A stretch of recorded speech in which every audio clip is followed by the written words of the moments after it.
Ukraina arsenal sai natuke suuremaks ja palju tõhusamaks tänu ebatavalise, kuid põneva uue relva kasutuselevõtule.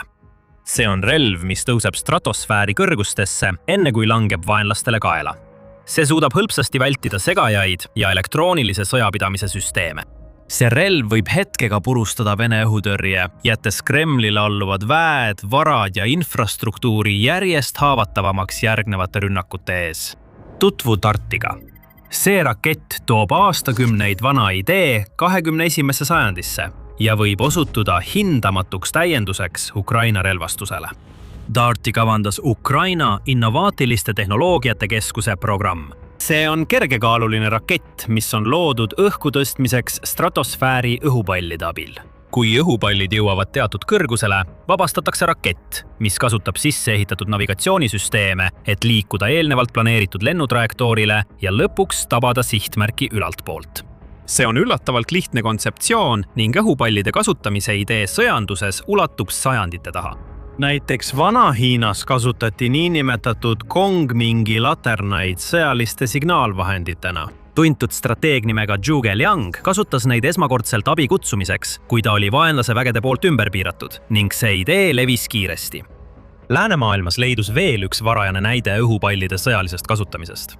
18. sajandi lõpus Fleuruse lahingu ajal, kus Prantsuse väed kasutasid vesinikuga täidetud õhupalli vaenlase liikumise jälgimiseks ja andsid maapealsetele vägedele reaalajas aruandeid. Prantsusmaal oli isegi oma lühiajaline õhupallikorpus, mille Napoleon lõpuks laiali saatis. Kuid mõte kasutada õhupalle lahingus ei lõppenud kindlasti sellega. Austria keisririigi väed kasutasid näiteks teatavasti õhupallipõhiseid pomme Veneetsia vastu 1849 aastal. Näed kinnitasid lõhkeained, igaüks kaaluga umbes 24–30 naela ehk 11–14 kilogrammi pabermaterjalist kuuma õhupallide külge, mis lasti seejärel õhku nii maalt kui ka aurikulaevalt. Kokku lasti õhku umbes 200 õhupalli ja vähemalt üks tabas linna, nagu oli kavandatud. Kuigi paljud triivisid tuulega minema, mis tõi esile ühe suure probleemi õhupallide kasutamisel lahingus.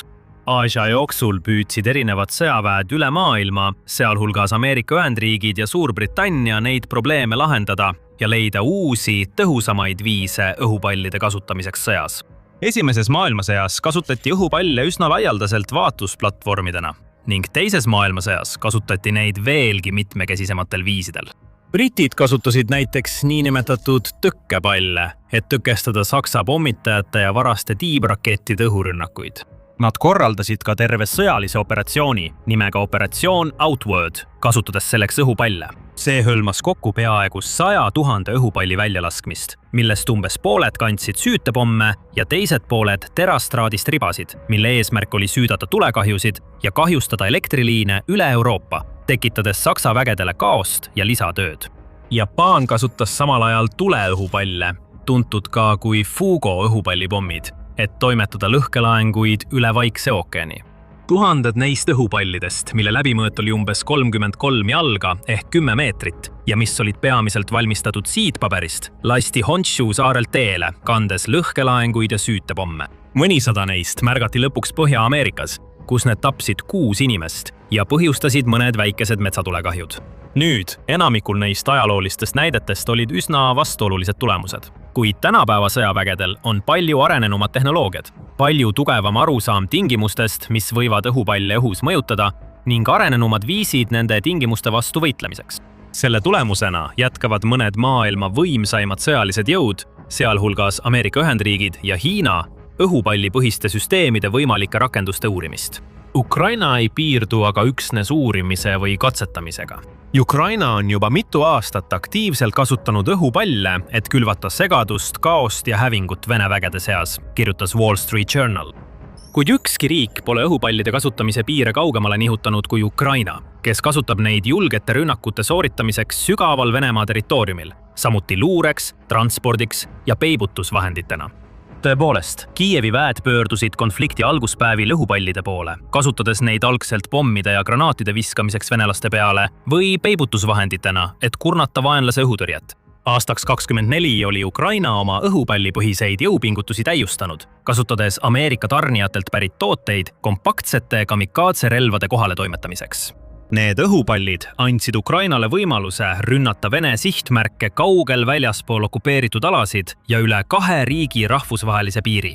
Ja õhuplei on kasutatud arvukates rünnakutes, näiteks naftaväljade, rafineerimistehaste, laevandusterminaalide ja raudteesõlmede vastu. Nagu Mihhail Kaufmann, Venemaa sõjaliste küsimuste ekspert Carnegie rahvusvahelise rahufondist märgib, see on väga oluline osa Ukraina üldisest pingutusest tuua Venemaa läbirääkimiste laua taha palju mõistlikumatel tingimustel. Ja see on osaliselt tänu õhupallidele. Pole siis ime, et Ukraina sõjatehnikud otsivad võimalusi veelgi kaugemale minna. Ja DART-rakett on nende pingutuste lõpptulemus. Vaatame lähemalt, mis see on ja kuidas see töötab. Innovaatiliste tehnoloogiate keskus ei ole avalikustanud ei raketi ega selle väljalaskmiseks kasutatud õhupallide täpseid tehnilisi andmeid. Kuid avalikult kättesaadavad andmed viitavad sellele, et rakett on üsna kompaktne. Selle pikkus on umbes 6 jalga ehk 1,8 meetrit ja tühjana kaalub see ligi 29 naela ehk 13 kilogrammi. Väidetavalt suudab see kanda lõhkepäid, mis kaaluvad sõltuvalt konfiguratsioonist 3,5 kilogrammist ehk 7,7 naelast kuni 10 kilogrammi ehk 22 naelani. Arvatakse, et lõhkepeas kasutatakse grafiidipõhiseid läbistavaid elemente, kuid jällegi puuduvad täpsed kinnitatud andmed selle toimimise või selle kohta, milliste sihtmärkide vastu seda võidakse kasutada. Me ei tea selle raketi täpset laskekaugust, täpsusnäitajaid ega isegi tootmisstaatust, mis on täiesti normaalne, arvestades, et Ukraina ei taha avaldada andmeid, mida venelased võiksid nende vastu kasutada. Selliseid relvi on palju parem saladuses hoida, kuni need on sõjas kasutamiseks valmis. Sest nii on kõige suurem võimalus vaenlast ootamatult tabada. Ja kuigi paljud täpsed tehnilised andmed on endiselt salastatud, on meil siiski üldine ettekujutus, kuidas DART töötab. Teatatakse, et stratosfääri õhupallid viivad selle kõrgusele 7,5 kuni 11,2 miili ehk 12 kuni 18 kilomeetri vahele. Kui see jõuab õigele kõrgusele, lastakse rakett välja. Sel hetkel toetub see spetsiaalsetele servoajamitele ja sisse ehitatud navigatsioonisüsteemidele, et õhus stabiliseeruda ja liikuda etteantud lennutrajektoorile. See võib tunduda tühise detailina, kuid see on uskumatult oluline, sest kui rakett lihtsalt õhupallist alla kukutada, ilma stabiliseerimisvõimeta, võiks see kergesti kursist miilide võrra kõrvale kalduda. Selle asemel suundub DART sihtmärgi poole laskumise ajal, kuid kui see on umbes 3,7 miili ehk 6 kilomeetri kaugusel maapinnast, lülitub selle navigatsioonisüsteem täielikult välja. See on kahtlemata DART-i disaini kõige olulisem ja huvitavam osa. Kui selle navigatsioonisüsteem on välja lülitatud, tugineb see tahkekütuse mootorile, et jätkata oma lennutrajektoori, järgides eelnevalt määratud kurssi, kuni see lõpuks põrkub oma sihtmärgiga, milleks võib olla kõik, alates laskemoonalaost kuni naftahoidlani. Nüüd selgub, miks see oluline on. Venemaa tugineb üha enam elektroonilise sõjapidamise ehk EW-süsteemidele, et segada, petta või muul viisil häirida Ukraina droone ja rakette. Selle insenerid jätkavad selles valdkonnas uuenduste tegemist, lisades täiendavaid antenne ja luues keerukamaid süsteeme. Et sisuliselt peatada Ukraina õhuvahendid, katkestades nende side ja muutes nende navigatsioonisüsteemid kasutuks, nii et need ei tabaks oma sihtmärke. DART-süsteemi ainulaadne eelis seisneb selles, et see ei sõltu laskumise viimastel miilidel välistest sidelahendustest ega satelliitnavigatsioonisüsteemidest. Nii et vähemalt teoorias, isegi kui Venemaal on maapinnal terve armee elektroonilise sõjapidamise segajaid, mis on valmis eetrit võltsignaalide ja müraga üle ujutama, siis see ei oma tähtsust. Müra ei mõjuta seda süsteemi, sest see ei kuula midagi. Selle asemel langeb see vaikselt ja sõnatult oma sihtmärgile ning segajad ei saa midagi teha, et seda peatada. Sõjas, mida üha enam valitseb elektrooniline sõjapidamine, on see väga oluline. Tõepoolest, strateegiliste ja rahvusvaheliste uuringute keskus märgib, et elektroonilisest sõjapidamisest on saanud üks selle konflikti määravaid jõude, millel on suur mõju mõlemale poolele. Näiteks ööl vastu 14. kuni 15. juunit tulistas Venemaa Ukraina linnade ja asulate pihta hämmastavad 70 raketti ja üle 600 drooni, kokku 681 õhuvahendit. Ukrainal õnnestus neist vahenditest kas hävitada või segada 632, mis näitab elektroonilise sõjapidamise süsteemide märkimisväärset jõudu ja potentsiaali elude päästmisel ja katastroofide ärahoidmisel. GPS-i segamissüsteemide laialdane levik lahinguväljal on sundinud nii Venemaad kui ka Ukrainat alustama meeleheitlikku võidujooksu. leida alternatiivseid juhtimismeetodeid või arendada relvi, mis sisuliselt juba algusest peale teavad, kuhu nad lähevad, ega vaja kogu tee vältel juhendamist. Nagu näiteks DART. Aga enne kui sukeldume selle uue relva teiste ainulaadsete eeliste, kasutusvõimaluste ja võimalike puuduste juurde, seda on veel tulemas. Kui The Military Show on sulle kasulik, siis ära unusta tellida. Nüüd, fakt, et DART-il on potentsiaal vaenlase elektroonilise sõjapidamise süsteemidest kõrvale hiilida, on ehk selle suurim eelis, kuid see pole ainus. Selle süsteemi teine tohutu eelis on seotud sellega, et see lastakse õhku õhupallilt. See tähendab, et teoreetiliselt võiks seda kasutada peaaegu kõikjalt. See hõlmab nii rindepositsioone kui ka asukohti sügaval Ukraina enda territooriumil, kuna ajaloolised ilmagraafikud näitavad, et stratosfäärituuled puhuvad tavaliselt Ukrainast idasuunas Venemaa poole. Näiteks võiks õhupalli lasta õhku Kiievis ja see liiguks lihtsalt tuulega 100 või enama miili kaugusele Moskva suunas, enne kui see oma lasti alla laseb. Ja kuna me räägime siin õhupallidest, mitte lennukitest, peavad Ukraina sõdurid lihtsalt süsteemi täis pumpama ja selle lendu laskma. Pole vaja lennuradu ega lennuvälju. Samuti ei ole vaja panna piloodi elu ohtu ega riskida kalli lennuki kahjustamise või hävitamisega, et sellist tüüpi laskemoona kasutada. Neid saab välja lasta igal ajal, peaaegu igast asukohast ja lihtsalt jätta need vaenlase territooriumile teekonda alustama. See annab Venemaale midagi täiesti uut, millega tuleb tegeleda.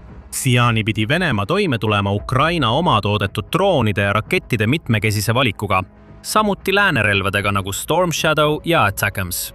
Kuigi need kõik on erinevad, järgivad paljud neist süsteemidest samu tavapäraseid mustreid ja neil on sarnased nõrkused, mida saab ära kasutada radarite, õhutõrje ja elektroonilise sõjapidamise tehnoloogiate abil. DART on peaaegu igas mõttes erinev. See tõuseb palju kõrgemale kui tavaline droon ja liigub sihtmärkide poole suure kiirusega, ilma et kasutaks samu navigatsioonitehnoloogiaid nagu tavaline rakett. Ja see tekitab Venemaale probleemi, sest Kremlil ei ole veel tõestatud viisi sellise süsteemi vastu võitlemiseks. Ainus, mida nad teha saavad, on loota, et nende õhutõrjesüsteemid nagu S-300 ja S-400 suudavad raketid lähenemisel avastada ja need enne tabamust alla tulistada. Kuid viimased aastad on andnud piisavalt tõendeid selle kohta, et selliseid süsteeme ei saa pidada usaldusväärseteks. Ukraina on kahjustanud ja hävitanud 10 neist ning kuna neil on vähem kaitsevahendeid, on Kremli komandorid sunnitud oma alles jäänud ressursse ümber paigutama ja keskenduma kõige olulisema taristu ning teiste paikade, nagu Moskva, kaitsmisele. Isegi siis tõestab Ukraina jätkuvalt, et Venemaa kaitsevõime pole lihtsalt piisav, kuna Kiievi droonioperaatorid on korraldanud mitu järjestikust rünnakut suurimatele ja kõige paremini kaitstud linnadele, nagu Moskva ise ja ka Peterburi. Kui Ukraina kaitseväelaste arsenaalis on DART, võivad nad muuta need rünnakud Kremlile veelgi surmavamaks ja laastavamaks. Näiteks võiks Ukraina alustada õhurünnakut DART-rakettide seeriaga, kasutades neid sihtpiirkonna radarite või kaitsesüsteemide rivist väljalöömiseks. Seejärel võiks sellele järgneda droonide ja tavapäraste rakettide parved, mis hävitavad paljastatud energiataristu ja sõjalised objektid. Ja eelised sellega ei piirdu. On ka kulu küsimus.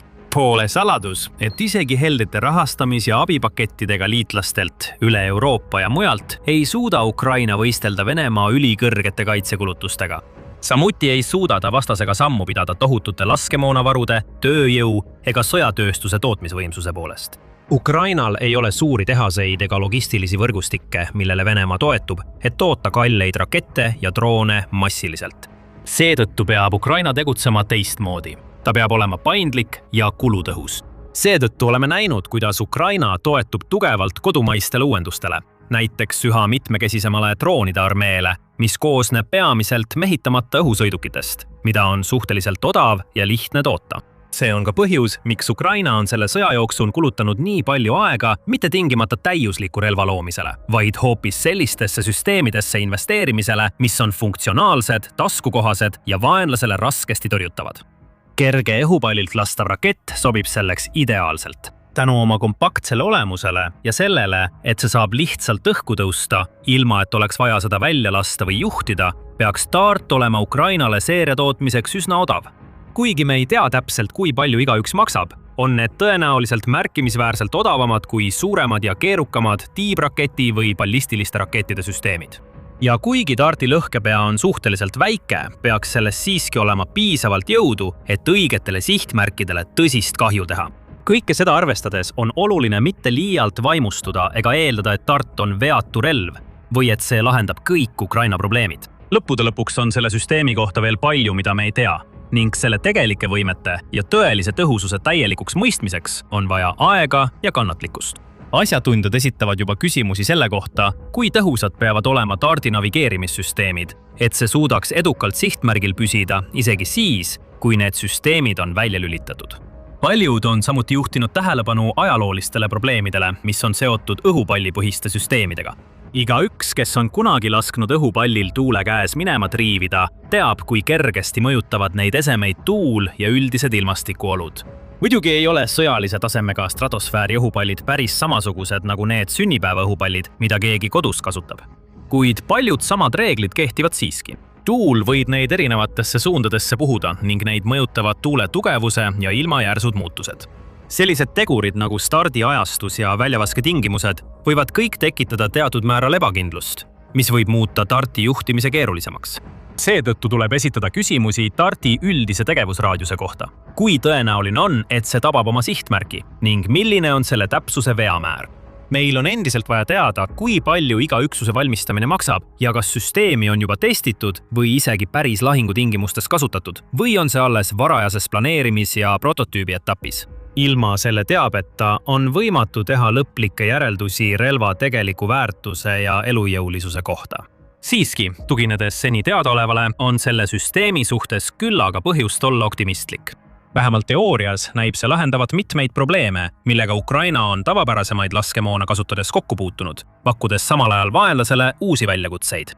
See on kindlasti ainulaadne lahendus ja kui see osutub edukaks, võib see sillutada teed sarnase stiiliga süsteemidele, mis on spetsiaalselt loodud elektroonilise sõjapidamise tehnoloogiate vastu võitlemiseks, lülitades sihtmärgile lähenedes välja oma sisemised navigatsioonisüsteemid. Ja Kiievil ei ole kavatsust siin peatuda. Kuigi nad on olnud dardi tehniliste andmete osas üsna salatsevad, on süsteemi arendajad avalikult tunnistanud, et selle tehnoloogiat võiks kasutada tulevaste projektide aluseks, mille hulka võivad kuuluda ballistilised ja õhutõrjeraketid. Jällegi, selle kohta, mida see täpsemalt tähendab, pole rohkem üksikasju. Kuid Ukraina meeskonnad võivad juba uurida täiendavaid viise, kuidas kasutada õhupalle suurema ja surmavama laskemoona väljalaskmiseks, või kuidas lisada neile relvadele nutikamaid navigeerimissüsteeme, et aidata neil mööda pääseda Venemaa elektroonilise sõjapidamise segajatest. Üks asi on igal juhul selge. Ukraina ambitsioonid on endiselt võrreldamatud ja riik näitab jätkuvalt vankumatut pühendumust innovatsioonile. Alati otsitakse uusi ja põnevamaid viise piiride ületamiseks ning sõjatehnoloogia võimaluste venitamiseks viisil, mida ülejäänud maailm suudab vaevu ette kujutada. Just tänu oma ambitsioonile, innovatsioonile ja eneseusule on Ukraina praegu nii tugev, samal ajal kui Venemaa vajub üha sügavamasse ja tumedamasse kriisi. Sellest saad rohkem teada selles videos, mis näitab, kuidas isegi Vladimir Putin hakkab mõistma, et tema sõda on hukule määratud. Ja et teada saada selle fakti pikaajalistest tagajärgedest, vaata seda videot, mis näitab, kuidas Venemaa võib kannatada veel põivkondi, isegi siis, kui sõda lõpuks lõpeb. Ja põhjalikum analüüsi ning värskete uudiste saamiseks Venemaa-Ukraina sõjast ja teistest suurematest konfliktidest üle maailma telli kindlasti juba täna The Military Show.